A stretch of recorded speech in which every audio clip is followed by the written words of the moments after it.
सब लोग मिलकर हम सब आगे चुनाव लड़ेंगे।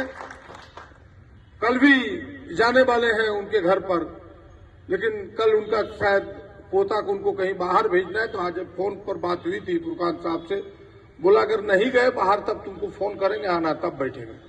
तो कई हम लोग बात कर रहे हैं, आपस में आगे बढ़ा रहे हैं। अभी वासुदेव जी ने कहा, वासुदेव जी ने कि हम एक बैठक रखेंगे। हम तो इनको कहने वाले थे, इन्होंने मेरे मुंह की बात छीन ली।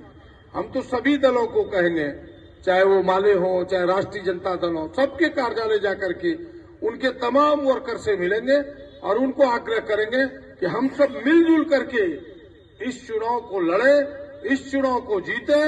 यह राष्ट्रीय चुनाव है, देश की अस्मिता का चुनाव है, देश के लोकतंत्र को बचाने का चुनाव है, देश को संविधान को बचाने का चुनाव है और इस गठबंधन के अस्तित्व के सवाल का चुनाव है और हम जैसे लोगों को भी अस्तित्व के सवाल का चुनाव है। इस चुनाव को ना जीते तो मैं आपको बता रहा हूं कि मैं दोबारा विधानसभा लड़ने वाला नहीं हूं। आज घोषणा कर रहा हूं आप सबों के सामने कि अगर यह चुनाव में जीता तो गोड्डा की सेवा करता रहूंगा और ना जीता तो मैं राजनीति को यही विराम देने वाला हूं। आज आपको बता रहा हूं, इसलिए मेरा भी अंतिम चुनाव है। अगर जीत गया, जनता का आशीर्वाद, आपका परिश्रम हुआ, तब तो फिर कदम आगे बढ़ेगा।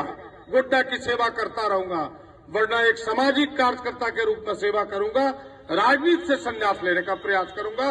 ये मेरा जीवन का करो या मरो चुनाव है, इसीलिए आपका सहयोग चाहिए। पूरा शक्ति लगाइए, हम तो पूरी शक्ति लगाएंगे। अब हम विधानसभा लड़ने वाले नहीं हैं। विधानसभा में विधानसभा की पटल पर बहुत सेवा, बहुत लोगों का आशीर्वाद लिया।